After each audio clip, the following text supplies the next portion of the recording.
Bonjour Monsieur Mbelou, Bonjour Monsieur Etienne Nando. bienvenue sur Congo One. Monsieur Mbelou, la voix des sans-voix a réclamé le samedi 1er juin que justice soit rendue à Floribert Chebeya, Baïzire et Fidel Bazara assassinés il y a 3 ans à Kinshasa. Et la voix de sans-voix dit ceci: la communauté mondiale des défenseurs des droits humains, qui n'a jamais été complètement satisfaite du verdict rendu par la Cour militaire de Kinshasa en juin 2011, continue de réclamer que justice soit rendue en vue de lutter efficacement contre l'impunité en RDC. Monsieur Mbelou, saura-t-on toute la vérité sur l'assassinat de Floribert Chebeya? Merci pour la question, Monsieur Etienne Nando. Une bonne partie de cette vérité est déjà connue. C'est que l'assassinat de Monsieur Floribert Chebeya et de son beau-frère qui était aussi son chauffeur, Fidel Bazana, constitue un crime d'État.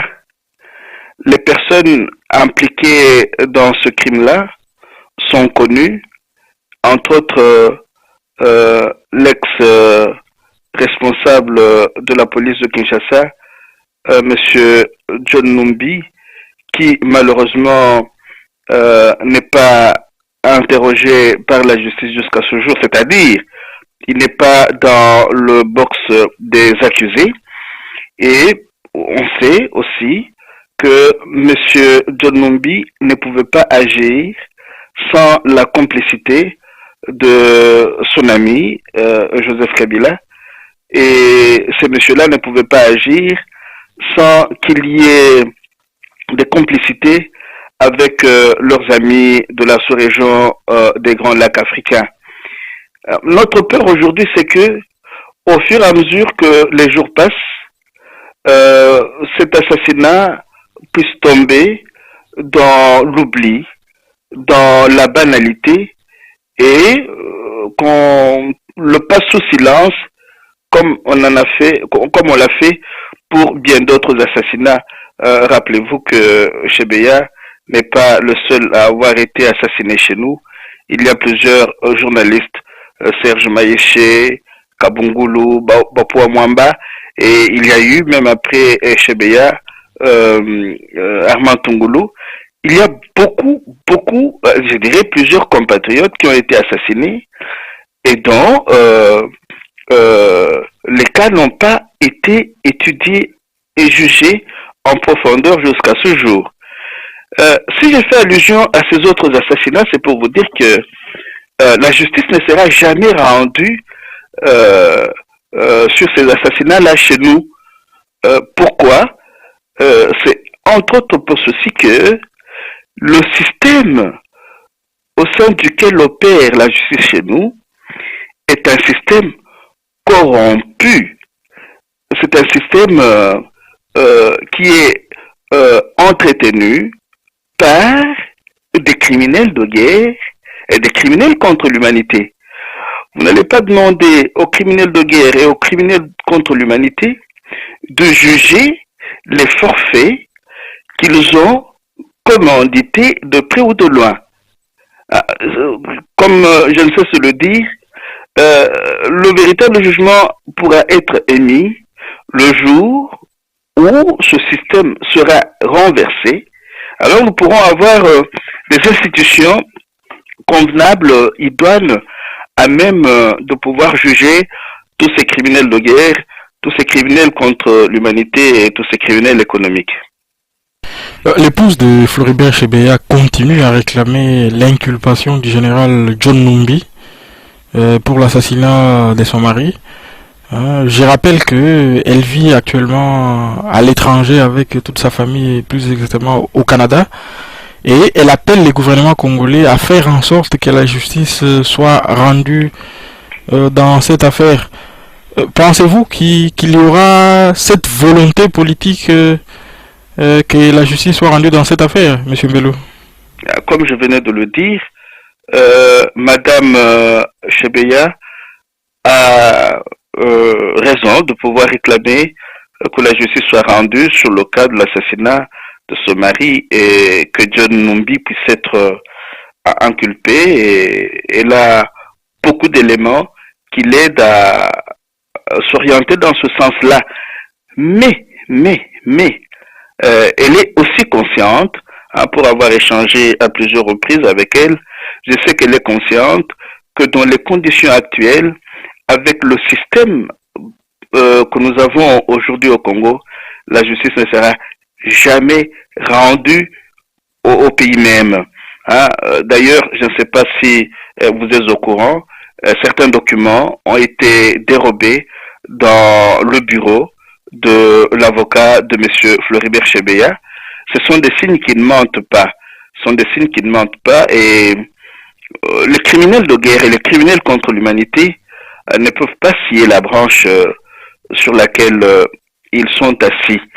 Il y aura peut-être un jour une solution qui pourra être exploitée si jamais il arrivait que l'on mette la main sur l'un des témoins qui s'est évadé du pays et qu'on n'arrive pas à retrouver aujourd'hui.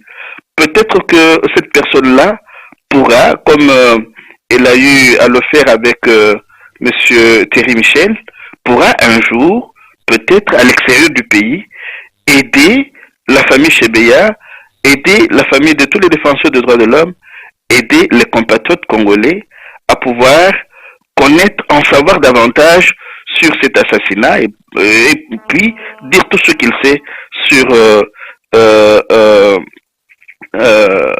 les implications des messieurs qui sont au Congo dans cet assassinat de M. Floribert Chebeya et de Fidel Bazana. Mais le gouvernement congolais avait promis l'année passée à Madame Benguigui pour que François Hollande accepte de se déplacer au Congo, que ces procès iraient jusqu'au bout. Et bon, on a comme l'impression que c'était juste un effet d'annonce, puisque vous parlez du cambriolage. Effectivement, hein, Radio Okapi signale que c'est le Conseil national de l'ordre des avocats qui a publié un communiqué qui dénonce l'intrusion par effraction dans les locaux d'études du maître Jean-Marie Kabengela, l'un des avocats principaux de la partie civile dans les procès chez BA. Monsieur Mbello, avec ce genre de faits, on voit clairement que les pouvoirs mettent tout en place pour que voilà, que ce procès n'aboutisse pas. Ah, vous parlez toujours de pouvoir, je ne sais pas de quel pouvoir vous êtes en train de parler, mais il n'y a pas de pouvoir, ce sont des criminels. C'est une organisation mafieuse qui s'arrange avec ses parents pour pouvoir éliminer le plus possible les dignes fils et les dignes filles de ce pays-là, afin de pouvoir déstructurer, dérégler notre société, dérégler les vies de nos compatriotes. N'oubliez pas que l'assassinat de M. Floribert Chebeya et de M. Fidel Bazana est à situer dans le contexte d'une guerre perpétuelle qui dérègle, déstructure notre société, qui désoriente nos compatriotes et conduit à l'inversion des valeurs, à la banalisation du mal et de la mort. L'assassinat de ces deux compatriotes rentre dans le contexte de la banalisation du mal et de la mort, pas simplement dans la République dite démocratique du Congo, mais dans toute la sous-région des Grands Lacs africains. Quand on dissocie ce qui se passe partout dans les Grands Lacs, dans la sous-région des Grands Lacs africains, et les assassinats ciblés au Congo, on risque de ne pas comprendre grand-chose à cette guerre perpétuelle et de basse intensité qui nous est menée depuis bientôt 2 décennies. Plus de 2 décennies. Très bien. Dans son rapport 2013 sur la situation des droits de l'homme dans le monde, Amnesty International n'est pas tendre avec le régime de Kinshasa. C'est ce que le quotidien Quinoa Les Potentiels écrit. Et il poursuit, selon l'ONG, les groupes armés comme les forces de sécurité gouvernementales ont menacé, harcelé et arrêté arbitrairement des défenseurs des droits humains, des journalistes et des membres de l'opposition politique. Monsieur Mbelou, vous semblez ne pas être d'accord avec cette démarche. Hein. Je parle de la publication de ces rapports. Tout d'abord, dites-nous, qu'est-ce que vous reprochez à ces rapports?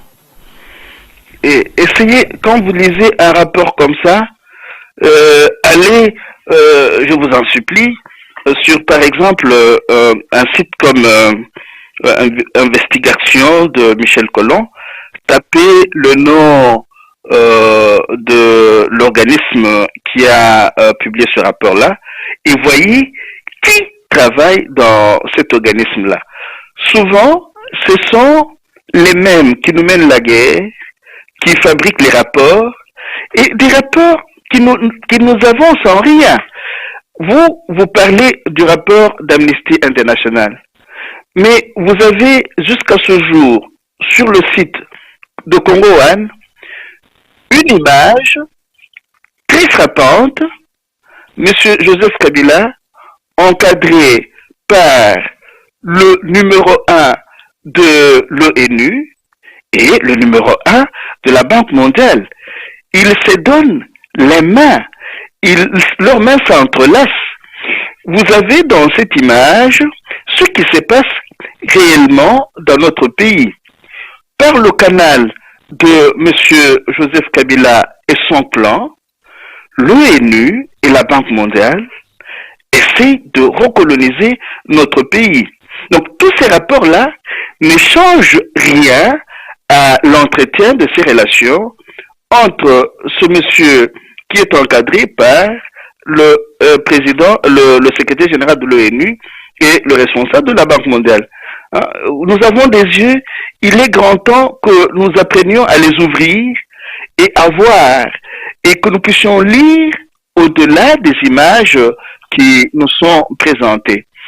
Si les rapports pouvaient changer quelque chose à notre pays, le rapport mapping du 1er octobre 2010 aurait été à la base d'un grand bouleversement, pas simplement au Congo, mais dans toute la sous-région des Grands Lacs. Mais aujourd'hui, qui parle encore de ce rapport-là, un rapport qui avait établi, tant soit peu, toutes les responsabilités des marionnettes et autres nègres de service qui opèrent dans la sous-région des Grands Lacs et au Congo en complicité avec leurs parrains. Multiplier les rapports ne sert presque à rien, jusqu'au jour où peut-être un groupe de minorités, un groupe de Congolais organisés pourra arriver à renverser les rapports de force. En attendant, peut-être que demain, nous ayons une masse critique à même de le faire. Si je ne suis pas d'accord avec ce rapport-là, c'est parce qu'il y a aussi une confusion que ce genre de rapport entretient. Mais M. Mbelou, oui. Tous ces rapports ont quand même le mérite d'exister et de dénoncer ces violations massives des droits de l'homme. Oui, mais exister c'est bien, mais il sert à quoi? Peut-être qu'ils pourront être exploités demain. Mais là où je voulais insister un peu, c'est sur ce fait-ci. Regardez, quand on parle des groupes armés à l'est de notre pays, on y met même la résistance congolaise. C'est là que le bas blesse. Donc, la résistance congolaise est associée à tous les groupes armés.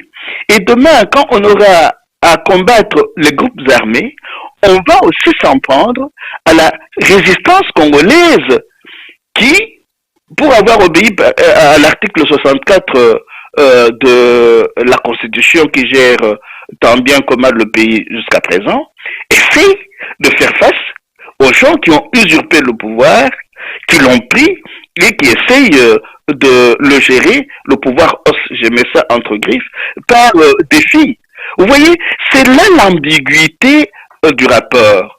Pourquoi tous ces rapports ne font-ils pas la part des choses entre, d'une part, les criminels de guerre qui sévissent dans la sous-région des Grands Lacs depuis 1996, depuis les années 90 jusqu'à ce jour, et la résistance congolaise qui essaie tant soit peu de pouvoir sauvegarder la vie de nos compatriotes qui sont massacrés comme des chats chaque jour, de nos mamans, de nos filles et de nos grands-mères qui sont violées. C'est cette ambiguïté-là que j'arrive quand même à déceler dans ce rapport qui, comme vous le dites, a le mérite d'exister.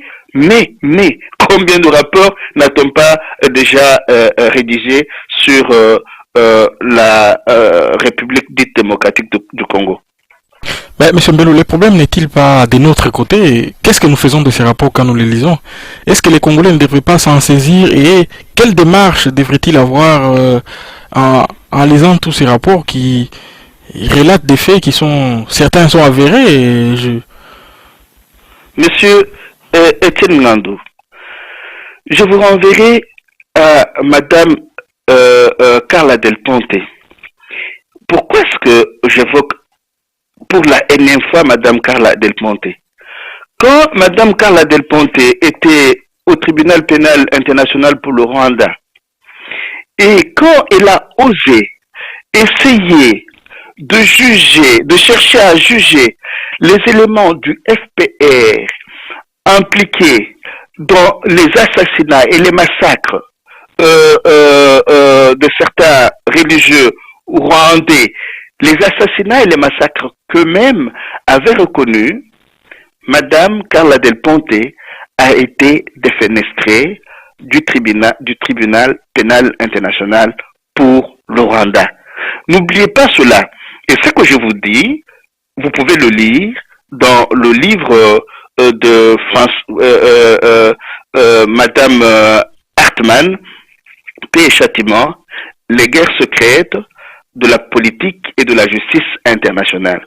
Nous avons beau garder ces rapports-là. C'est bien, peut-être pour les générations futures.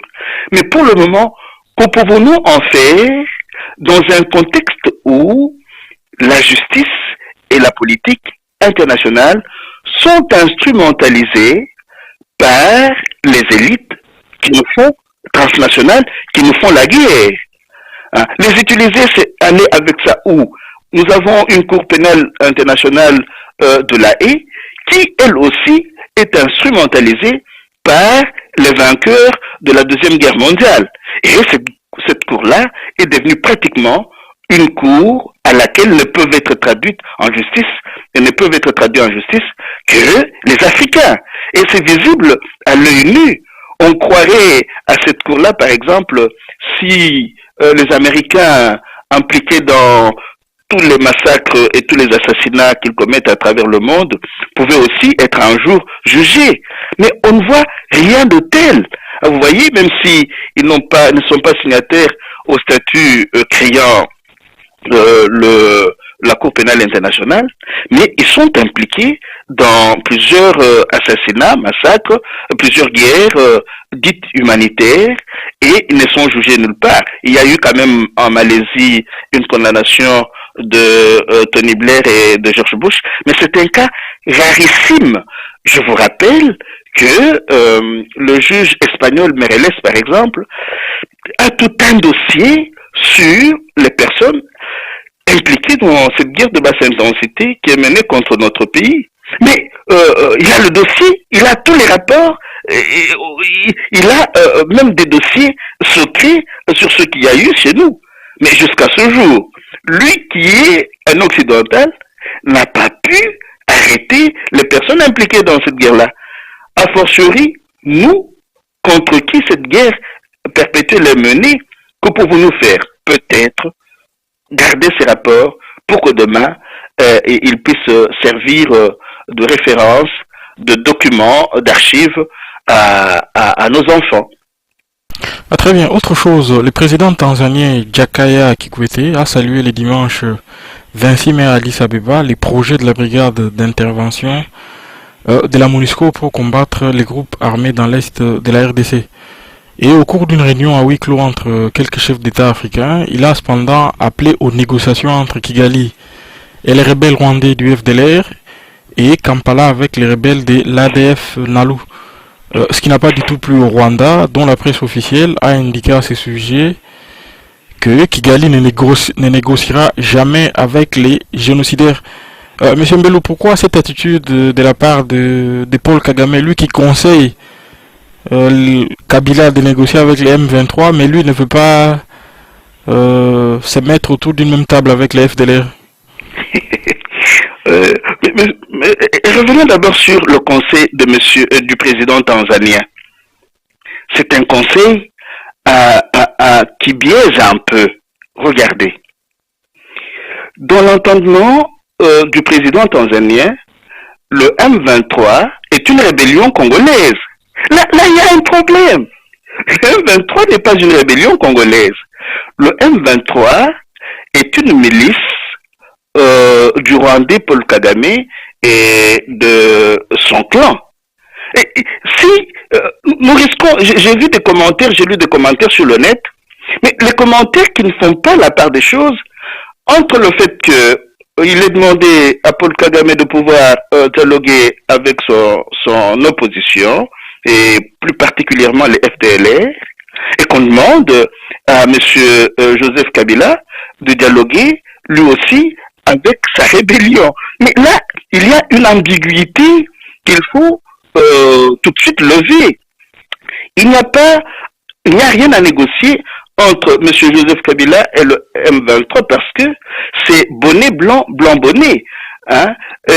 N'oubliez pas que les armes dont se sert aujourd'hui le M23 proviennent du Congo avec la complicité de M. Joseph Kabila. Écoutez par exemple M. Roger Lumbala, il y a une vidéo sur les amis de Jean-Pierre Mbelou, il le dit clairement, beaucoup de ces armes ont été pris ou sont vendus par les FRDC. Et n'oubliez pas qu'il y a eu un deal secret entre ce que vous appelez les gouvernants de Kinshasa et le M23, jusqu'au moment où le M23 a, je ne sais pas, a refusé de respecter ce qu'ils avaient conclu comme marché et a divulgué son texte sans avoir consulté les membres, les experts, entre griffes, les experts congolais. Donc, il faut lever cette ambiguïté-là. Alors maintenant, pourquoi est-ce que Kagame et sa ministre des Affaires étrangères refusent de dialoguer avec l'opposition rwandaise et beaucoup plus particulièrement les FDLR? Si ils dialoguent, Kagame risque d'être pris dans son piège. Le piège, c'est lequel? L'opposition rwandaise est aujourd'hui composée de certaines personnes qui ont évolué à côté de Kagame et qui connaissent ce mode de fonctionnement très très bien. Donc dialoguer avec Kagame aiderait ses opposants à pouvoir le prendre à son propre piège. Ça c'est d'un de deux. Dialoguer avec les FDLR, cela a déjà eu lieu, c'est ce que nous ne comprenons pas.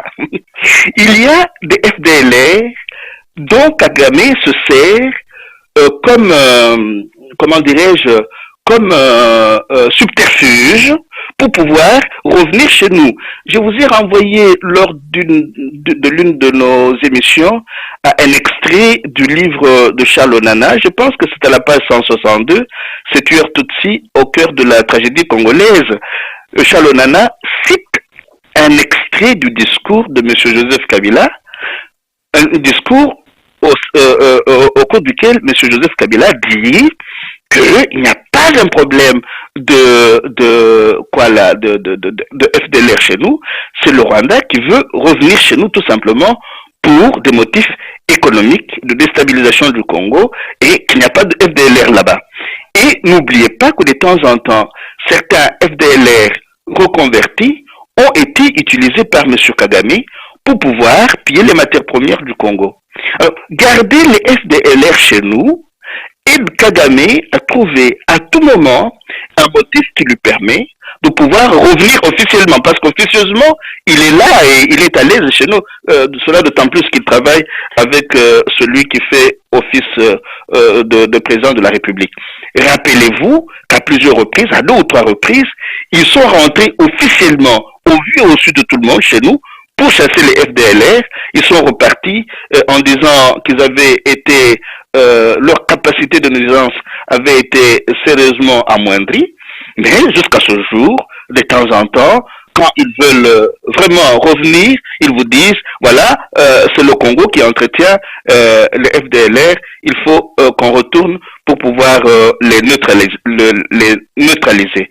Les FDLR ne servent que de subterfuge, de prétexte pour l'entretien de cette guerre de basse intensité, de cette guerre perpétuelle.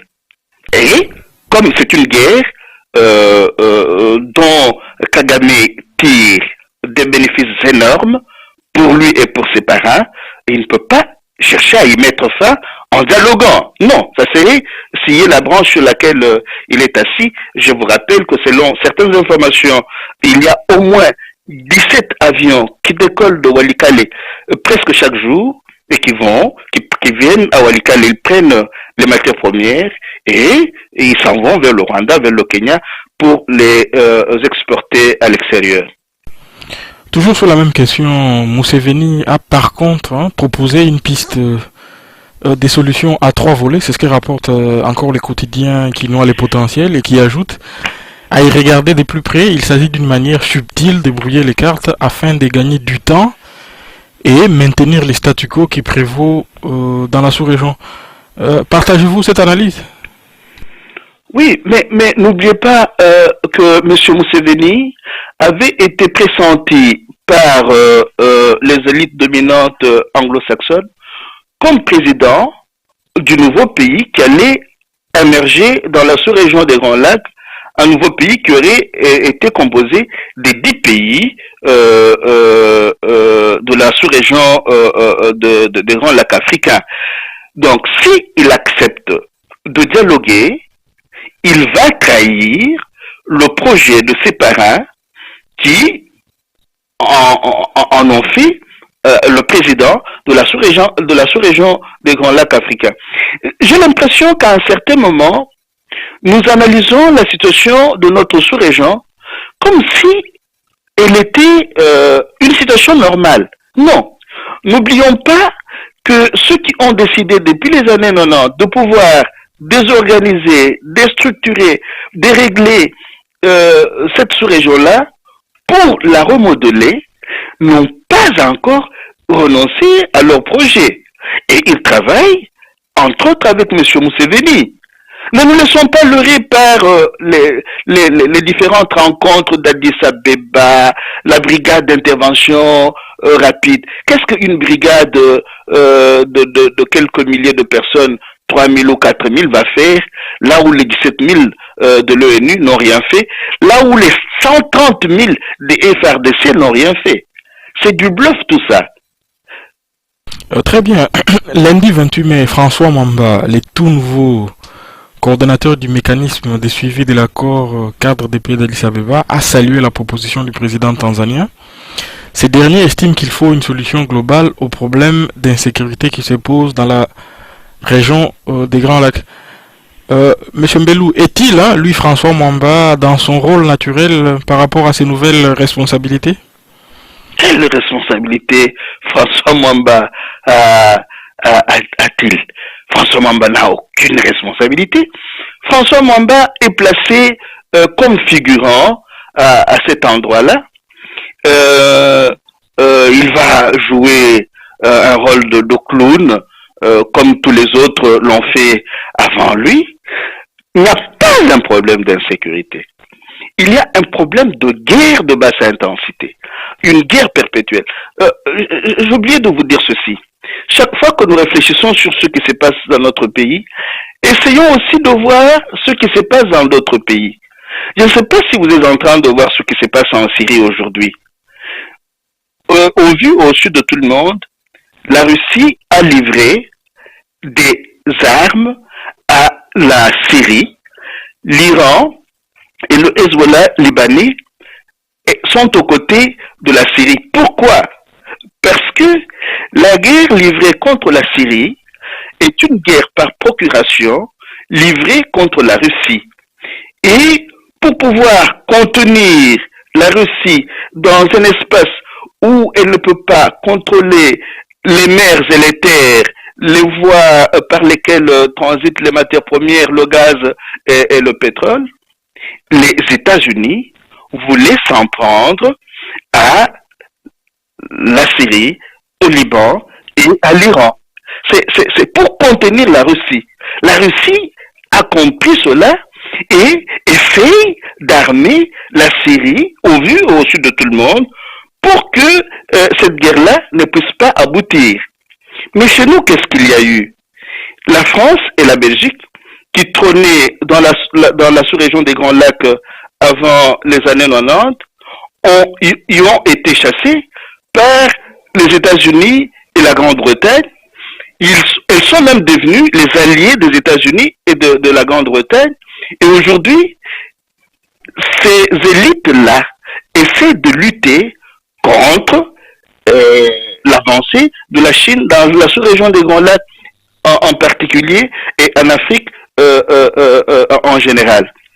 Quand nous n'avons pas cette lecture, et puis, contrairement à la Syrie, les Congolais, nous nous battons depuis plus de 20 ans aujourd'hui, mais nous et seuls, c'est le monde entier qui nous fait la guerre.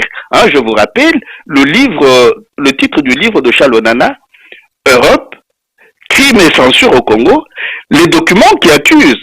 Vous vous imaginez que le petit Congo est en train de se battre contre les élites anglo-saxonnes, contre l'Europe, mais aussi contre le Rwanda, l'Ouganda, le Burundi, et contre même certains Congolais qui ont infiltré nos institutions de l'intérieur.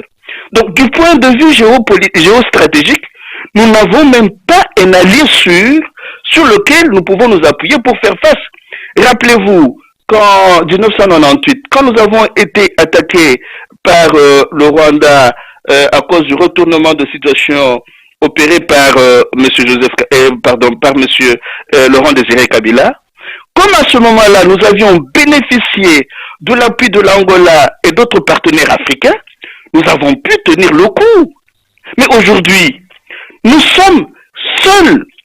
Nous luttons main nue contre le monde entier. Qu'est-ce que nous pouvons faire? Ça devient difficile et très très compliqué. Peut-être que, comme ce ne sont pas des dieux, nous finirons par remporter la victoire, mais nous ne devons pas perdre de vue cette dimension géostratégique et géopolitique de la guerre perpétuelle qui est livrée contre notre pays. Nous n'avons pas de partenaires sûrs sur lesquels nous pouvons nous appuyer pour faire face. Tout le monde est ligué contre nous. Très bien. En tout cas, les conseils de l'apostolat des laïcs catholiques, lui, accusent ouvertement Kagame, Museveni et leurs parrains occidentaux. Ils disent notamment ceci dans leur déclaration: nous voulons le dire très clairement, l'insécurité dans notre pays est due principalement à la volonté de M. Paul Kagame du Rwanda et Museveni de l'Ouganda de vouloir à tout prix les riches terres du Kivu en complicité avec leurs parrains occidentaux et asiatiques. Monsieur Mbelou, c'est bien de les dénoncer comme ça, mais on peut se poser la question. Et puis alors, la chance que nous avons avec une organisation comme le CALCC, c'est que ce qu'elle dit là peut être propagé à travers tout le pays, peut être partagé à travers tout le pays, pour que petit à petit, nous puissions avancer dans la révolution idéologique en constituant des masses critiques à même de renverser la vapeur. Parce que n'oubliez pas que le CALCC, comme organisation de l'Église catholique, atteint les coins et les recoins de notre pays. Je pense que le discours que le CALCC tient aujourd'hui devrait rentrer dans l'éducation civique de nos populations pour les aider à comprendre davantage ce qui se passe réellement et les inviter à pouvoir se prendre en charge pour qu'ils deviennent, comme je le dis régulièrement en recourant à M. France Fanon, pour qu'ils deviennent les démiurges de leur propre destinée. Je pense que si le CALCC veut aller un peu plus loin dans sa dénonciation, il doit chercher à atteindre les coins et les recoins de notre pays avec un discours patriotique en insérant ces analyses-là dans le civisme, à apprendre à nos populations. Au jour d'aujourd'hui, je suis moins convaincu que ce sont nos populations mêmes qui peuvent encore renverser les rapports de force si elles ont accès à une bonne information, à une bonne éducation, à un bon civisme. Donc sur ce point-là, l'Église a du travail à faire à travers ces organisations laïques comme le CALCC. Pour finir, cette nouvelle que Radio Okapi nous apprend, c'est le ministre congolais de la Santé qui a annoncé que la RDC allait bénéficier de 80 millions de dollars américains pour lutter contre la mortalité de la mère et de l'enfant. C'est le ministre congolais de la Santé qui l'a annoncé fièrement et il explique que cette somme permettra de sauver 430 000 enfants et éviter 7 900 décès maternels lors des accouchements. Et il a déclaré cela le vendredi 31 mai à Kinshasa à l'occasion du lancement de la campagne de mise en œuvre du cadre de la réduction de la mortalité de la mère et enfant. Monsieur Mbelou, précision importante par rapport à cette information. Cette somme provient des partenaires extérieurs qui sont les Fonds des Nations Unies pour l'enfance, la Banque mondiale et l'Agence américaine pour le développement, l'USAID et l'Union européenne également. Pourquoi cette incapacité du gouvernement congolais d'assumer ses responsabilités et toujours recourir à l'aide extérieure? Et avant de répondre à votre question, je vais encore vous inviter à faire le même exercice que celui que je vous recommandais il n'y a pas très longtemps. Prenez les dénominations que vous venez de citer là. Allez sur le site d'investigation, mettez ces dénominations-là et lisez les articles qui y sont liés. Vous comprendrez jusqu'où, je m'excuse, nous sommes dans la merde. Cet argent n'est pas donné pour que l'on puisse combattre la mortalité des enfants parce que, je m'excuse de rigoler, le fait que nous ayons plus d'enfants n'arrange pas ceux qui donnent cet argent-là. Il faut le savoir et une fois pour toutes parce que nous sommes assimilés aux populations inutiles. Comment voulez-vous que des populations assimilées aux populations inutiles qui doivent disparaître de la face de la terre parce que la terre ne saura pas contenir des milliards et des milliards d'êtres humains demain en dehors des élites nécessaires? Comment voulez-vous que ces gens-là nous donnent de l'argent pour que nous puissions sauver nos vies? Non, arrêtons de nous moquer de nous-mêmes. Et puis, 80 millions de dollars, c'est quoi? La fois passée, je vous ai dit que les masses d'argent qui sortent de notre pays pour pouvoir, qui sont mis et qui sont mises dehors dans les banques occidentales, par exemple, dépassent de très très loin les 80 millions de dollars. C'est-à-dire quoi? On reprend l'argent, notre argent qui est volé et stocké à l'extérieur, on nous le rend sous forme de dette, tout en sachant que, je m'excuse de rigoler, même si c'est dramatique, tout en sachant que cet argent va rentrer dans les poches des individus, il n'y aura aucun contrôle de l'usage de cet argent. Moi, je n'ai pas encore vu de contrôle initié autour de toutes les masses d'argent qui sont données au pays jusqu'à ce jour. Cet argent-là ne va pas être utilisé à bon escient. Il va rentrer dans les poches des individus qui vont le remettre dans les banques qui l'ont déboursé. Et vous voyez ce que nous allons accumuler comme dette. Notre argent nous est rendu et on le remet à l'extérieur. Peut-être que demain, on nous le rendra sous une autre forme.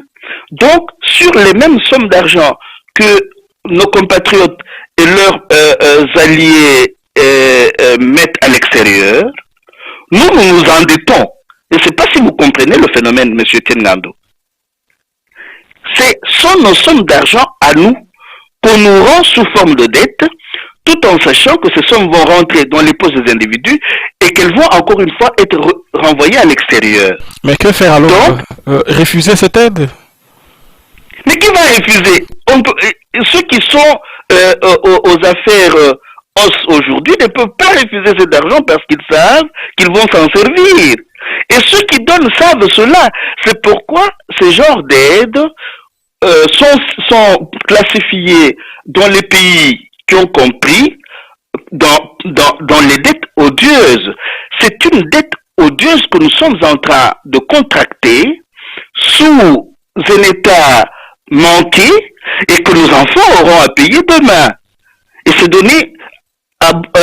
donné consciemment en dollars. Une monnaie qui n'a plus tellement de valeur et pour laquelle nous devrions lutter et chercher à nous en débarrasser. C'est un mécanisme simple d'endettement odieux, tout simplement. C'est un endettement odieux. Comme on sait que tous ces gens-là vont passer, alors demain, ceux qui iront aux affaires vont trouver une dette odieuse colossale et ne sauront pas organiser notre pays parce qu'ils devront débourser régulièrement des sous pour pouvoir payer cette dette odieuse. Peut-être que demain, nous ferons appel au Venezuela, nous ferons appel à l'Équateur, nous ferons appel aux autres pays latino-américains qui ont su comment gérer leur dette odieuse pour pouvoir nous en débarrasser. Mais c'est du bluff tout ça. Il n'y a pas d'aide. On n'aide pas un peuple qu'on est en train de tuer depuis les années 90. Monsieur Tenlandou, nous en sommes déjà à plus de 10 millions de morts. Et on va sauver nos enfants en tuant leur maman, en violant leur maman, en répandant le sida. C'est pas vrai. C'est faux ça. C'est faux, il n'y a pas d'aide, monsieur Tenlandou. Très bien, merci beaucoup, monsieur Mdelou, et à la semaine prochaine. Merci bien, monsieur Etienne Landou, et à la semaine prochaine.